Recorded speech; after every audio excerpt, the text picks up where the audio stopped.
Good afternoon, everyone. Thank you for joining us for our monthly DVAP CLE. My name is Kristen Solis. I am one of the mentor attorneys of the Dallas Volunteer Attorney Program, or DVAP as we affectionately call ourselves. Today's CLE is going to be over drafting wills and powers of attorney. For those of you that are not familiar with DVAP, we are a joint project with Legal Aid of Northwest Texas and the Dallas Bar Association. And our primary mission is to match low-income Dallas residents with private attorneys that will do their civil case pro bono. One of the most common types of case requests that we get is for the drafting of the wills and the powers of attorney.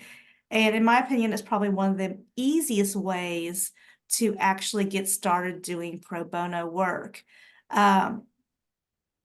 The typical DVAP client in this sort of situation does not have a big estate. They usually just have a small house, maybe a small bank account.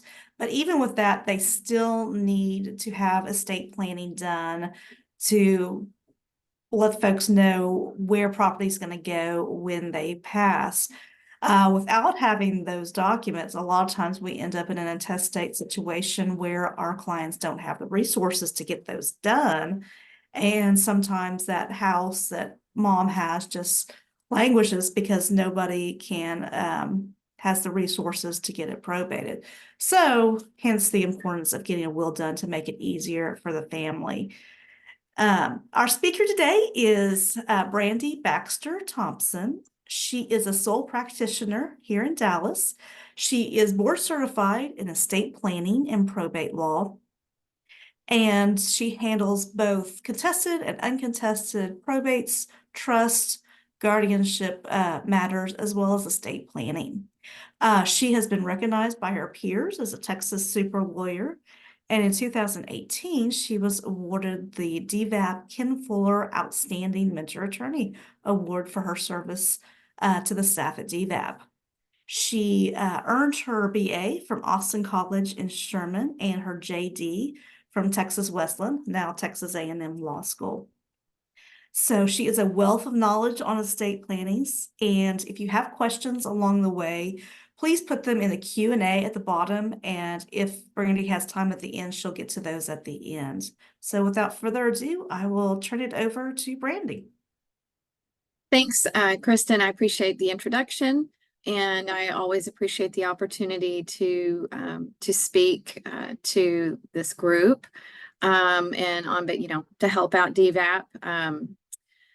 It's a very worthy cause. And as Kristen said, this is a pretty simple, basic way to get your billable hours for the soul, as they say, and help those that are less fortunate. A lot of what I'm going to talk about is not the specific drafting of these documents, but everything that you need to do in advance of it. And I'm not going to limit this to just the kind of the clients that you would assist in DVAP. They're vetted, to not be able to afford the services, and therefore they're not going to have obviously a lot of assets. But there's definitely considerations that can be made across the board. So let's see here, make sure So the first thing that I would say is determining who is your client. This is a consideration across the board. And let me first just say, my primary area of practice is trust and estate litigation. I don't hold myself out as an estate planner per se. I do some planning on a very limited basis for some current clients, or as we all do, we have family that need help. But for the most part, my practice is limited to trust and estate litigation. And the reason I say that is that kind of informs the way I'm going to present this. A lot of the things that I'm going to talk about today are, based on what I have had to deal with in litigation and dealing with, in exploitation and undue influence cases. So these are things that, we don't want to have to think about, but they're definitely things that we must consider and be on the lookout for the red flags that could, pop up. And some of those red flags are, is the person that's contacting you the person that is going to actually sign the documents, or somebody calling on their behalf? I will say that, we've all had clients that are perfectly capable of making decisions, but, maybe from a physical standpoint, they need assistance. They have somebody that is helping to take care of them, and they need to make changes. So while this could be a red flag, it's not, the end all be all of whether the person is being unduly influenced. What I think is imperative is that you make sure you speak directly with the client, and that you meet directly with the client without anyone else present. Do not permit other persons to attend or be in the room when the documents are being signed. Even, like I said, some people there may be at a point where they're not driving. They don't, they can't navigate the highways, or don't want to navigate the highways for whatever reason. And so they have somebody that brings them to the appointment, and which is fine, as long as that person is, not a part of the process per se. And again, if you suspect that there is exploitation, then I would suggest that you report that to the APS or the other, whatever other authorities you believe is appropriate. Married couples present joint representation issues. It's always good to go back and look at the rules of professional responsibility and our ethical rules. To represent a married couple, there's an inherent conflict. You're representing two people that most of the time they're aligned, and that's fine. And you should definitely include any kind of waiver of that conflict in the engagement letter. But understand and explain to them that if you represent both of them in their estate planning, what's good for one is good for both. Anything that one of them says to you or how they do the documents must be, explained and identified with the other person. There's no, secrets or, retaining certain information after a meeting through a phone call, and not sharing it with the other person. Again, most couples want to have the same lawyer. They have mirror image documents. They find it's cheaper, it's simpler than each having their own attorney. And, most of the time that's fine, but don't overlook the potential conflicts, and make sure you address those in your engagement letter. When you do have couples, there's other documents, of course, that, you need to look at. And I'll get into this a little bit more, but things to bear in mind are premarital agreements, prenuptial agreements, any partition agreements. Do they have prior marriages and children from those marriages? Do we have a blended family that you're going to have to navigate some of those thornier issues that come up with blended families? So the basics are, of course, gathering the information that you need from the client. I think it's very good to have some sort of a form, a questionnaire. That's really the best practice. That, in my opinion, confirms several things. It confirms that they know what they have. Make sure that in the questionnaire you're asking them to identify their assets. It's something that gives them time to gather the information and put it in a document to you. That way you can have it as a part of your file, and you can go back and reference it. So just making sure that you're gathering information in a manner that is a part of a process that you use. And processes are extremely important for estate planners, especially on the back end. If you're ever questioned or there's a contest to the plan, having processes in place is the best way to defend any estate plan. And then I'm also going to talk about points of discussion, specific points of discussion that you need to address with the client. And then we'll talk about formation and requirements to make a will. So the fact gathering phase, again, can be, made a lot simpler if you have a form. I think some attorneys send out a form in advance of their meeting with the client. Some have a meeting with the client and work with the client to fill it out. I think it's a much more efficient use of everybody's time to provide them with the documentation to fill out before the meeting. Maybe you want to have an initial meeting just to get to know them, get a kind of a sense of what their needs are, and then send them the client questionnaire for them to gather information. And of course, you want to get as much information as possible, names, dates of birth. I always ask for dates of birth. That way it's clear, who's a minor, who's an adult.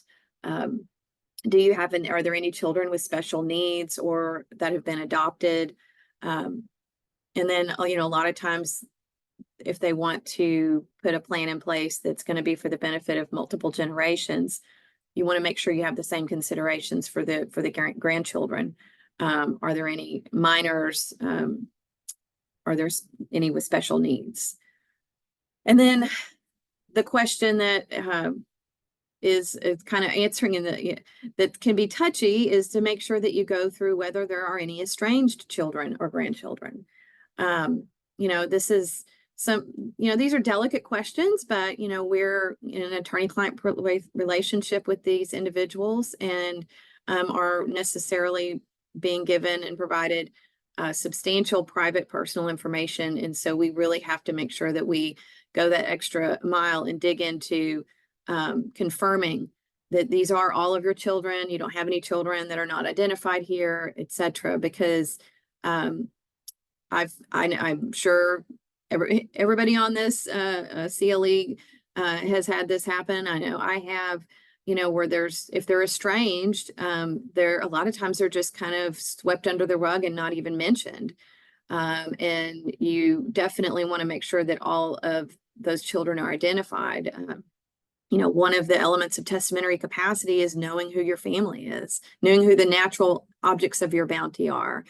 And if there's a child or grandchild that's estranged and not identified, there could be an argument that that person doesn't know who the natural objects of their bounty are because they've left people out of the identification of who their family is in the will.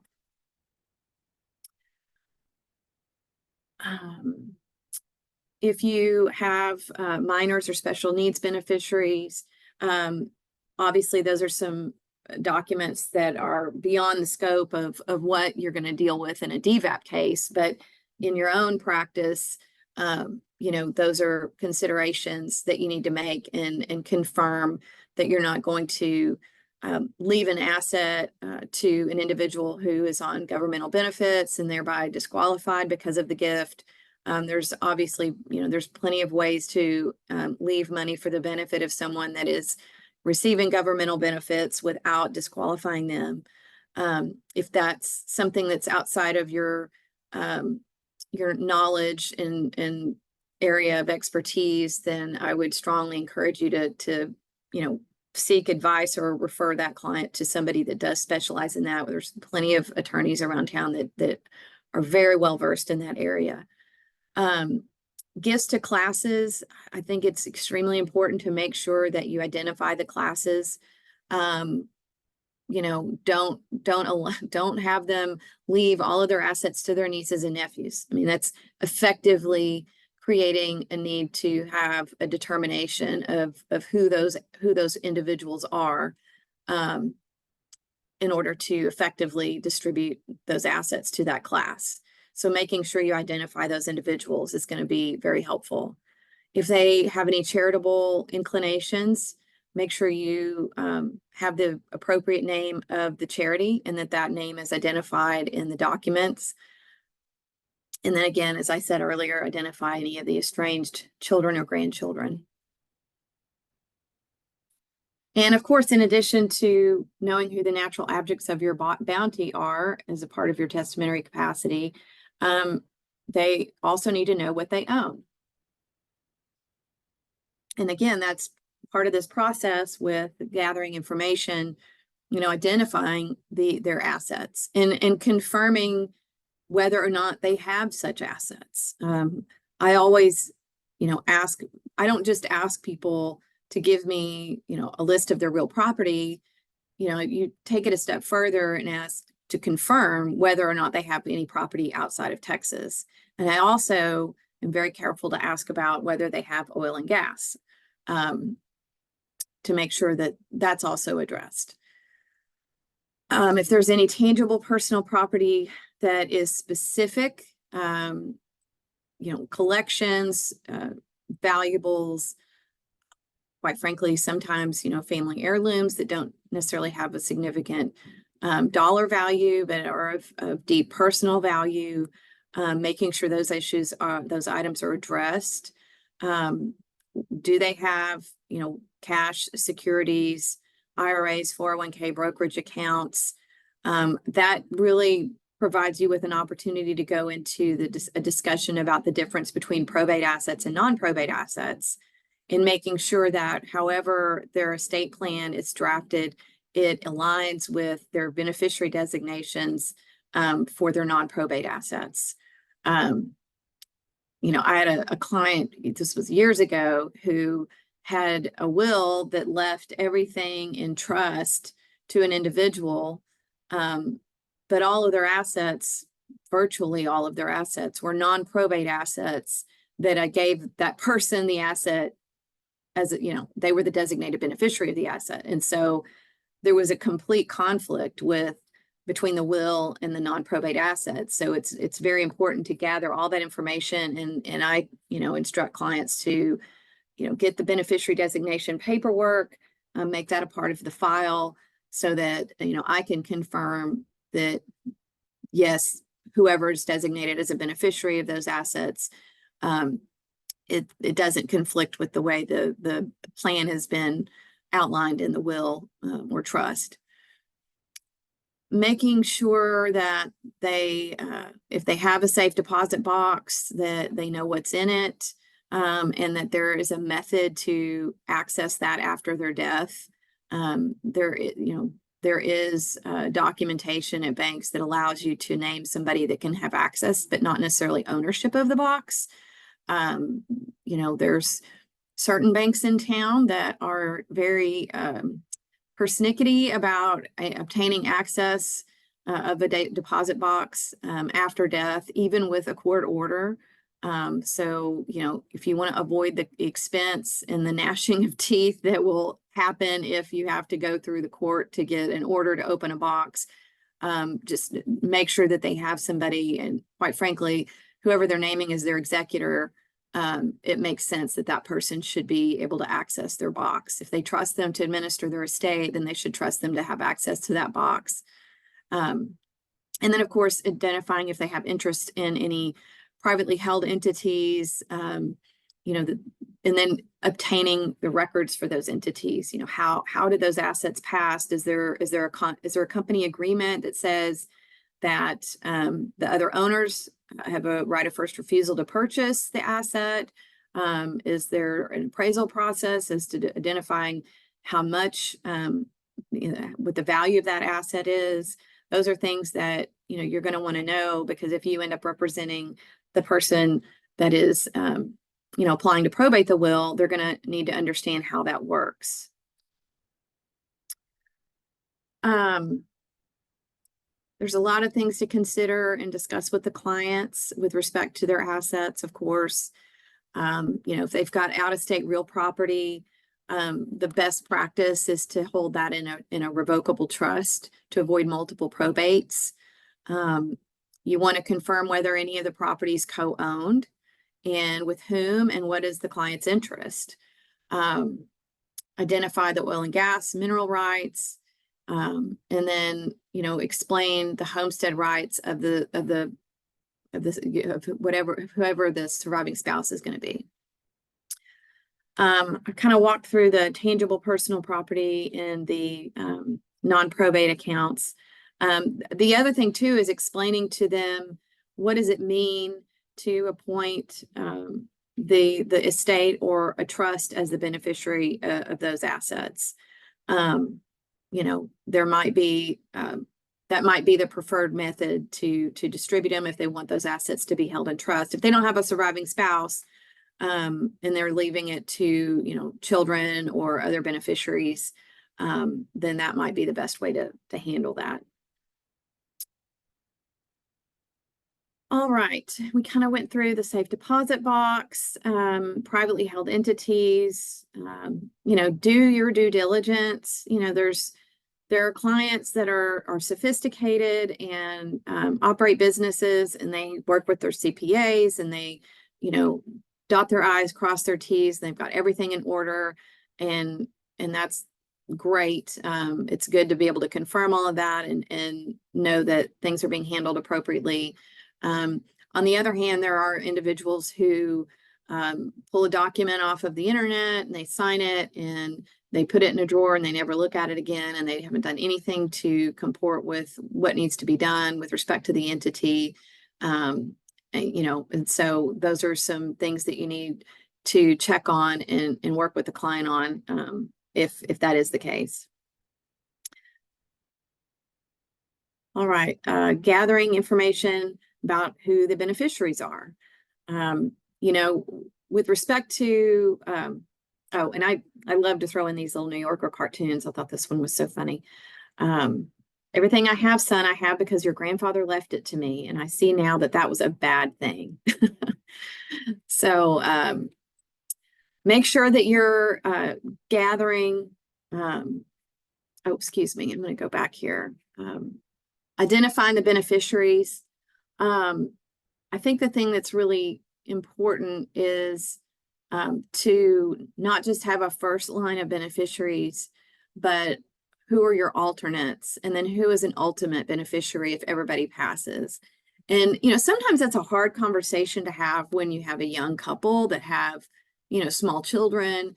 You know, they just can't conceive of there not being sufficient, you know, people in place to receive the assets. But we've all been a part of cases where, you know, they put a plan in place, they don't look at it for 25 years, and, you know, somebody goes to probate the will and everybody's gone, and and it leaves it to their heirs at law. You know, I have a personal issue with leaving it that way, just because there's got to be somebody that they can imagine it being left to. And I always encourage people, if they're, you know, if they're charitably minded at all, you know, worst case scenario, if there's no family that's left that they would identify, why not leave it to charity? Why not leave it to their university or college, or set up a scholarship or something of that nature? You know, to me, the idea is you're leaving it to an entity or a charitable organization that you're fond of and that you're leaving money to now and that you know of, versus every person that's identified in the will is now deceased. And so it's going to go to people who are, as we learned in law school, laughing heirs. So that's just a good conversation to have with the client. And then I always, you know, being a pet person, I always ask people about their pets and whether they have provisions for those. And it doesn't necessarily need to rise to the level of including a trust in the documents, but just something that they need to think about. You know, one of the other things that I counsel people on as we go through the process is to put together a notebook, a binder, a file folder, whatever is easy for them, a list of, you know, their family, how to get in contact with them, their pets, where do they go to the vet? You know, somebody, you know, if you got hit by a bus, where would the person go to look for all the information they need to, you know, take care of your assets, take care of your pets, take care of your bills, etc. Other information, kind of mentioned the premarital and partition agreements. Obviously, you're going to need a copy of that to make sure that you're not running afoul of any contracts that they've entered into with a prior spouse, life insurance that may be required to maintain, but also asking them about trusts. And, sometimes they, may have been the, settlor of their own trust, prior trust. You need to ascertain whether that's been funded or not. But also if they understand that they're the beneficiary of a trust in the future, or by virtue of the fact that their parents have a trust set up and they know that they're the beneficiaries of it when their parents pass, or if they're the current beneficiary of a trust that was set up, by prior generations. I always want to take a look at those documents because you need to determine if there's any powers of appointment given to them under that trust agreement that need to be addressed in their estate planning documents, whether it needs to be, exercised, and explaining to them what it means, explaining to them what their options are, and that they may not need to exercise it or want to exercise it, but just they need to be make an informed decision about it. As I mentioned, asking them about their companion animals, people that have pets and care a lot about their pets. This is a really nice conversation to have with them, and giving them some things to think about. They may have somebody that they know for sure is willing to take care of their pets if something were to happen to them. And also too, we're not just dealing with people's, what's going to happen at their death. We're also talking to them and having a conversation with them about what happens if you can't take care of yourself or your pets or your children or whatever because of an incapacity issue, be it, dementia of old age, or if there's an accident of some sort, just having those things addressed in advance is obviously going to empower them and allow them to have some control over, what happens when and if that does arise. Obviously, you need to have discussions with them about their fiduciary appointments, specific bequests, and any contingent disposition. Always make sure you have at least a couple of alternates. It's very good to walk through who they're appointing. Clearly, if you have a couple, they name each other as the first executor. You need to talk to them about making sure there's alternates in place, and then also discussing, do they want, co-executors, and walking through who those individuals are. Maybe they want to appoint all four of their children, but one of their children has mental health problems. Well, that's probably not a good idea to appoint all four of the children, including the one with mental health problems, to be co-executors. Nothing's going to get done. I think also too, people with substantial estates should also consider, corporate executors, corporate trustees, corporate fiduciaries that can, do this as a business. And yes, they charge, but especially if the client indicates that they think there's going to be fighting when they pass, or you've seen those red flags, you want to make note of that. Hey, maybe you want to have a corporate fiduciary in place because they're going to be, dispassionate about who gets what piece of tangible personal property. They do charge a fee, but I think of it as an insurance policy, making sure that things are going to be done properly, and tax returns are going to be filed properly. They're going to follow the letter of the document. And if there's any ambiguity, they're going to seek court a direction from the court as to what the document means and how to act in accordance with the terms of it.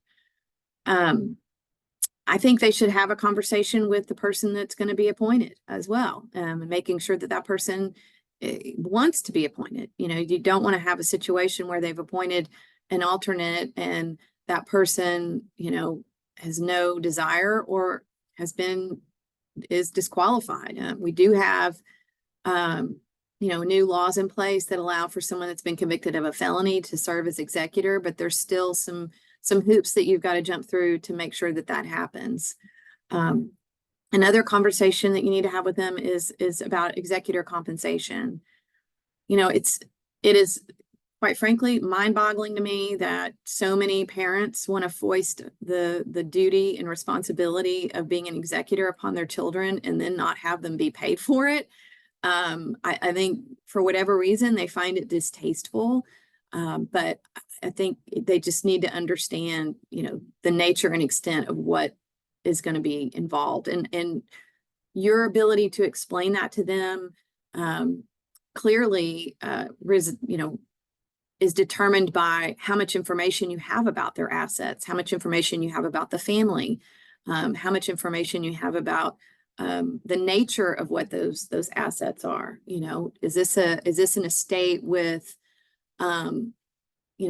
businesses and a lot of property, or is it just they're going to be collecting a couple of securities accounts and a bank account and selling a house?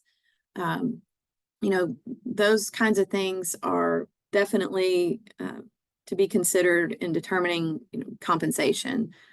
Some clients are willing to put a flat fee in there, and others, whatever's reasonable. And I explained to them that, reasonable per se is the 5 and 5. We have a statute that says that, the court shall grant a commission to the person, 5% of the receipts and 5% of the disbursements. And if that's, if the legislator says that that's reasonable, then that's something that can be considered reasonable in this context too. And they may, explaining that to them, they may not want that. They may prefer to have some other method, but again, it's an extensive conversation that you need to have. And then, of course, talking about how to distribute the tangible personal property, my favorite topic. Making sure that there is a provision for making a non-pro rata distribution and who's making the final determination. Again, dig into what are we talking about? Are we talking about just, an average house full of stuff that's not really worth, more than what you would get for it in a garage sale? Do you want to you want to add a provision that everything is sold at an estate sale and the beneficiaries have the right to, go buy the property? There's a lot of different ways to skin that. And I think that's, it's, for some people, this can be the most difficult decision for them to make as to how to distribute their personal effects, especially when they have multiple children. Of course, some of these same considerations need to be addressed in the context of, if there's a trust set up, whether you've got a will that has a trust set up for any minor beneficiaries, or if you're setting up a separate revocable trust, you need to talk to them about who is the person that's going to be in charge. What is their compensation? Is there any person that they would not want to serve as trustee? And whether or not they want to require there to be a bond. I know most estate planners would chafe at the idea of requiring a bond for an individual, but as someone that's done a lot of litigation involving individual trustees, it's definitely something to consider, especially when you have substantial assets. Of course, we all have seen the memorandum reference in our wills. I encourage people to go this route when they have a lot of stuff that they want to leave to their kids or to friends. It's just easier than putting that in the will, and quite frankly, it allows them to make changes without necessarily having to pay a lawyer to make the change or create a new document or a codicil. One of the best memorandums that I ever, saw had pictures. The lady had a substantial jewelry collection, and she took photos of each piece of jewelry and wrote the person's name as to who she wanted that piece of property to go to.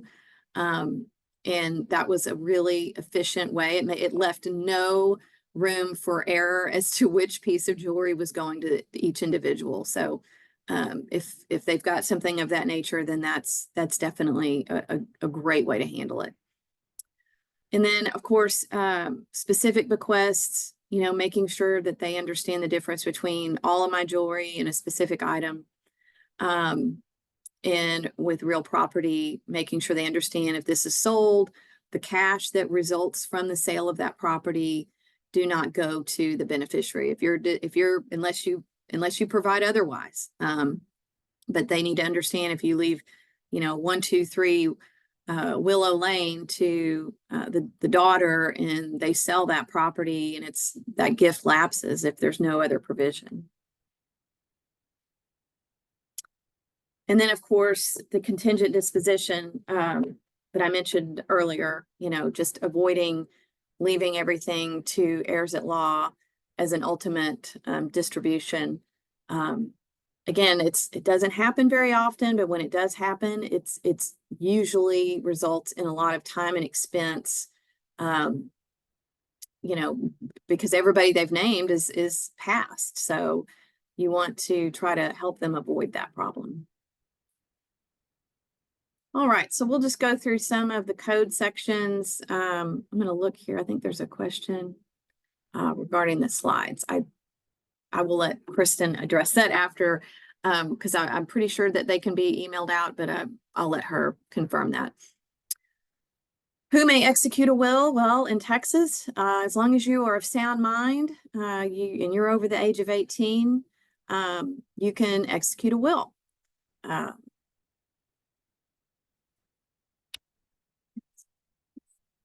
some reason this is okay. There we go.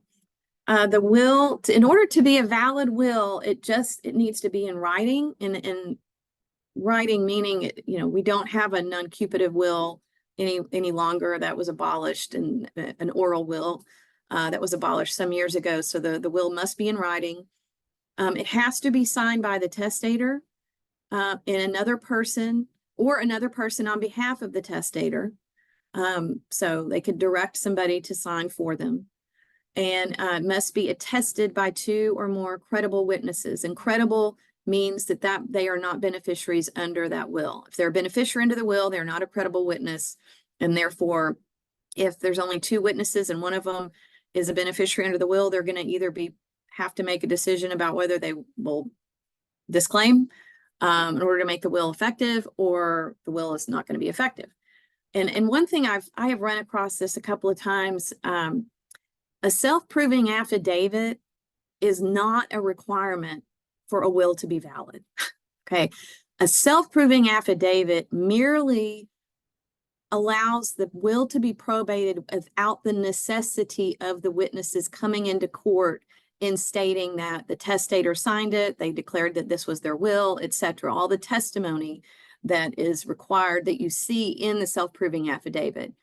So, and I will tell you, I think it's the best practice. I know we have a statute that allows us to have a single clause or a single statement for the self-proving affidavit. I would strongly encourage you to use the old school way. And then that way you've got 2 bites at the apple of making sure it's a valid will, because I've seen issues where somebody skips a signature on the will, but then they sign the self-proving affidavit. And so there's an argument that could validate the will. But just make sure that you understand that just because you have, if it does not have a self-proving affidavit, does not make it an invalid will. It can be signed and witnessed by 2 people. That's all that's required. Holographic will. That is a will that is wholly in the handwriting of the testator and is not required to be attested by any subscribing witness. The key here is that the will is written by the testator. They can't have somebody else write the will and then they sign it. I actually recently just received a will from a new client where it was written by somebody else, but the testator signed it and it was witnessed by 2 people. And that's valid. That's a valid will. But if it's going to be a will that's only signed by the testator, the entire will has to be in the handwriting of the testator. Self-proved will, as I said, there's a self-proving affidavit that you would attach. The other thing to note is that you can attach a self-proving affidavit later. It doesn't have to be executed at the time the will is executed. There's the form in 251.104.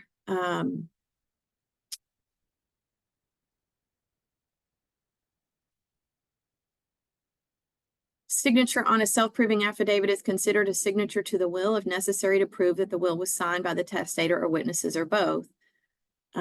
Except that in that case, the will may not be considered a self-proved will. So that's what I'm saying about having two different signatures there. You want to make sure you have the testator and the two witnesses, and then have another affidavit attached so that if something happens with the two signatures, let's say one of the witnesses ends up not being a credible witness, but then you've got the notary signature on there, that there's case law that the notary, while they intended it to be a notary signature, they were able to use that notary signature as one of the witnesses to make sure the will is valid. And remember, the law is very clear, and we learned this in law school, is that, the courts bend over backwards to make sure a will is valid. If it is, we want to ascertain the intent of the will of the testator, and do what's possible to make it valid. Obviously, it has to comport with the rules, but we want to look for ways to make sure the will is valid. Of course, as I mentioned, there is this alternative to self-proving affidavit with the simultaneous execution, attestation, and self-proving. It's available. It's something that I think a lot of lawyers use, but it's like I said, it's to be considered. Having it as a separate document, I think is a good practice.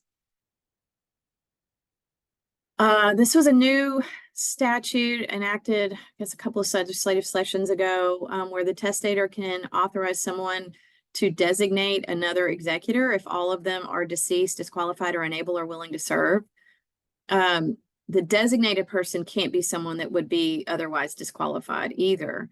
And this is kind of a nice little savings clause to have in your will, in the event that those persons, if there's no other executor available that's been named.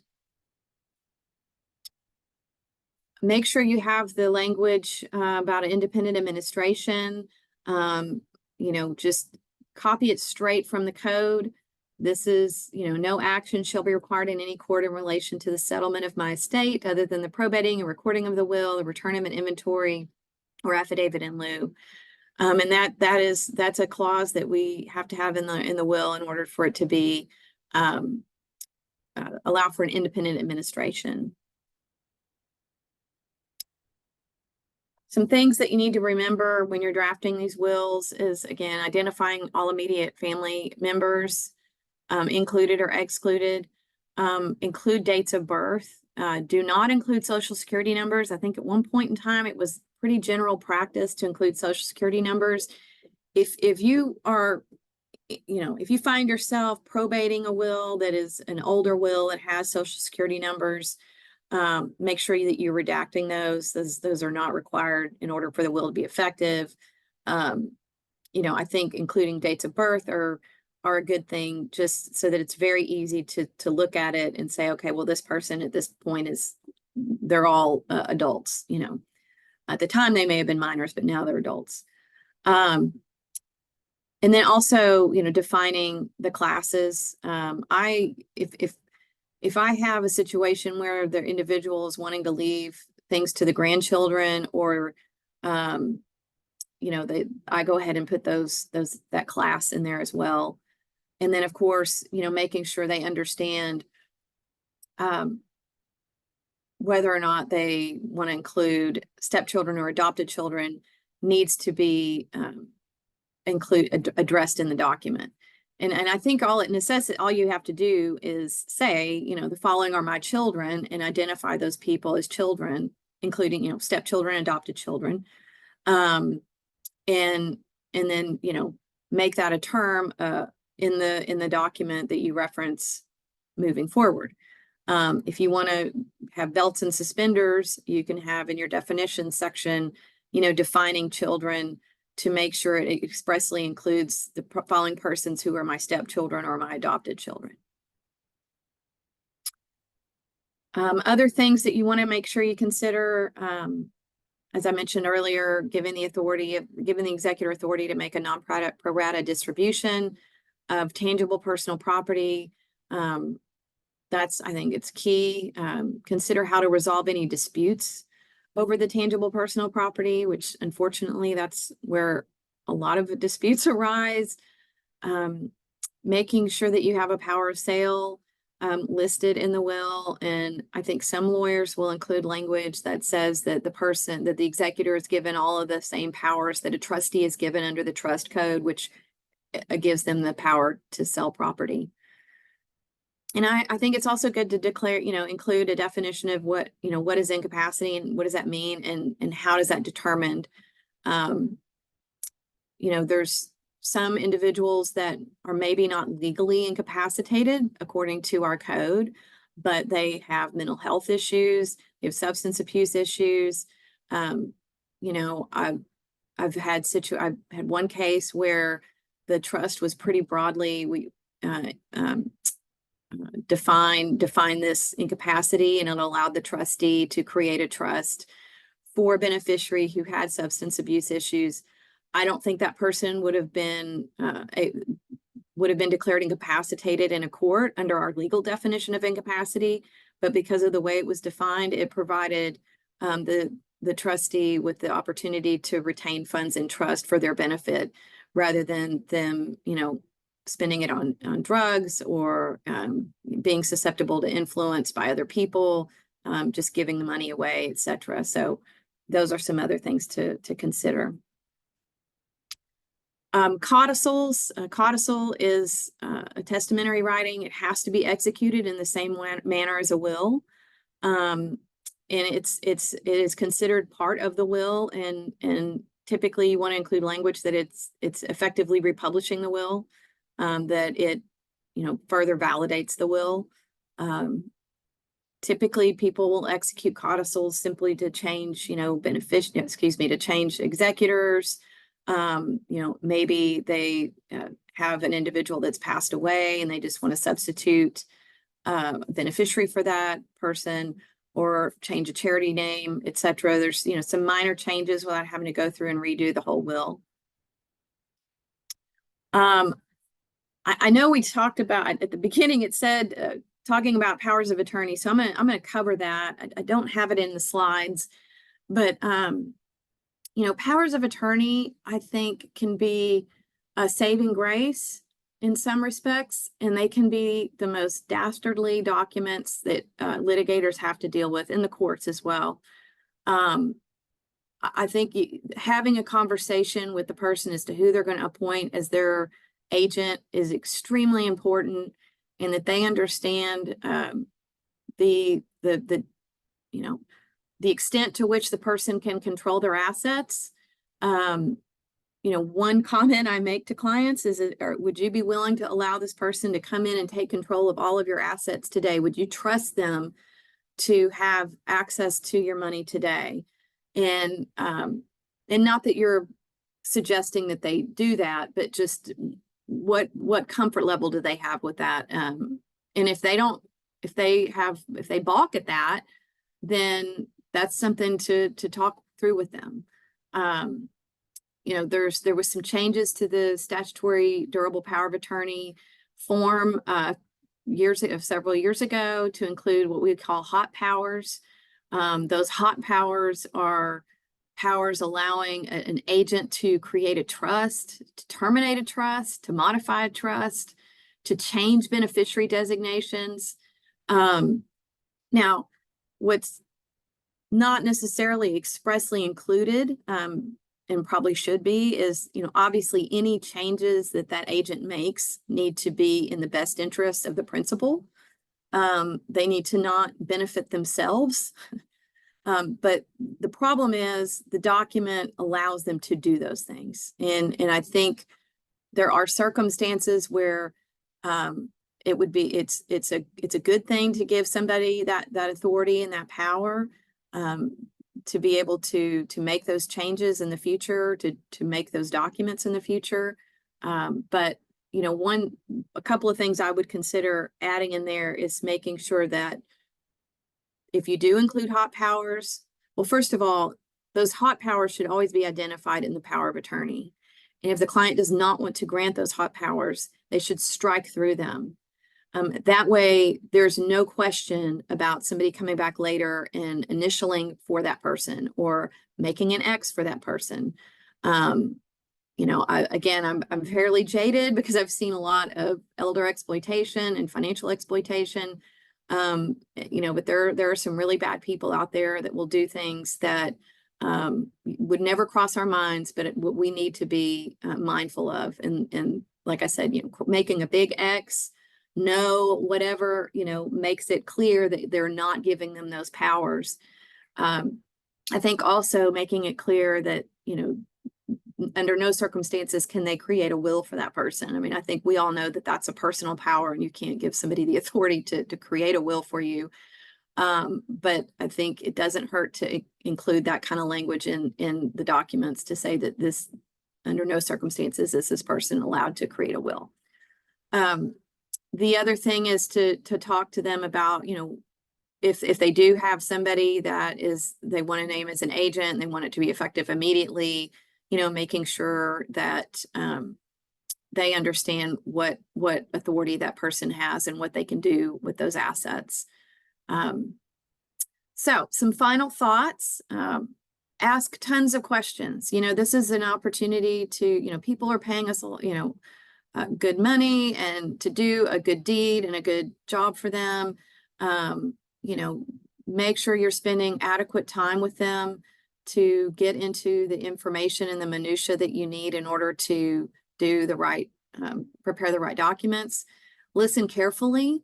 Don't just go through your list of questions. You know, there's some people in a deposition that will ask questions and they don't listen to the answers and they keep on moving on to the next question and they need to dig deeper. So make sure you do that. You listen carefully. And if it brings up an issue, dig deeper into that. Confirm every information through documentation. Trust but verify. Remember, we're counselors. Be wary of the helpers and make sure that you retain copies. You know, best practice is to give originals to the clients. The best practice is to, you know, provide them with a letter that includes their originals. You know, if you want to put together a thumb drive and a binder of the copies, that's great. You know, sending it to them by email as well, so they have it electronically, and just making sure that, you know, putting in there, you know, if anything happens in the future, if you have any changes to your situation, your family situation, your financial situation, you know, that they need to be in touch with you. And don't be afraid to, you know, go back to those clients every 2 or 3 years and just check in. You know, I think it's a good practice to say, hey, if anything comes up and you want to have me review your documents, not charge you anything. And if there's no changes that need to be made, great. And if there are, then, you know, sign a new engagement agreement and help them with the changes that are necessary. All right, well, that is all that I have for today. We've got a couple of minutes left. It looks like Maricela has put in the course number for you all.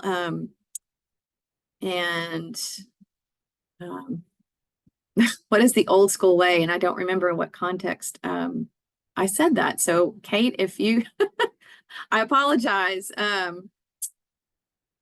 One old school way, I guess, was that I mentioned was including a social security number.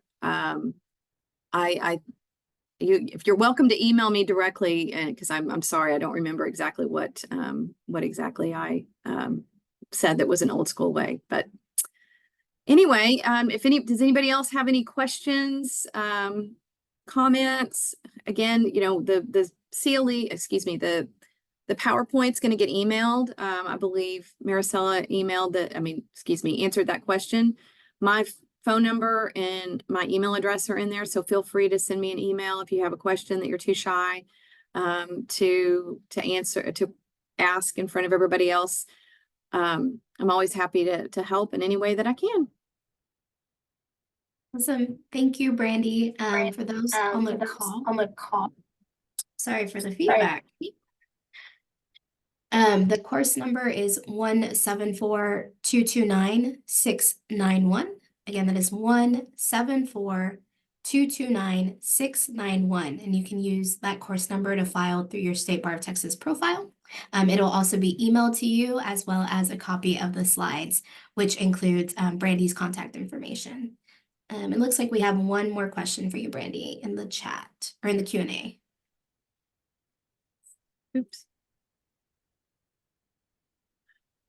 You know, that's a good question. Should the wills be filed within the county where the testator resides? That's an option. They don't have to be. You're trusting Dallas County or whichever county it is to hold on to an original for an unforeseeable, future.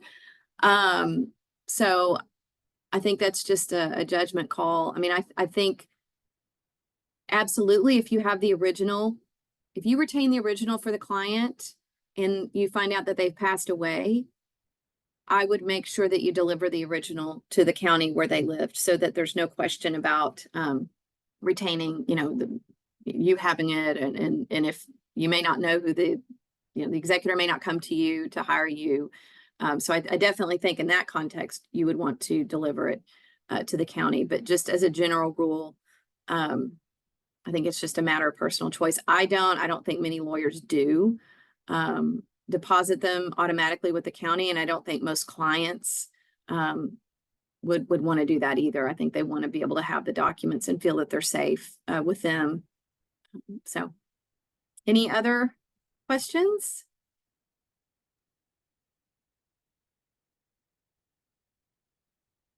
We have 1 minute. All right. All right. Well, thank you again for the opportunity to speak and to help DVAP. I hope everybody takes a case and helps those that don't have the financial wherewithal to hire us. So yes, Awesome. and go Ruse. Thank you, Brandy, and thank you everyone who tuned in today. I will follow up with the email with everyone. Have a good rest of your day.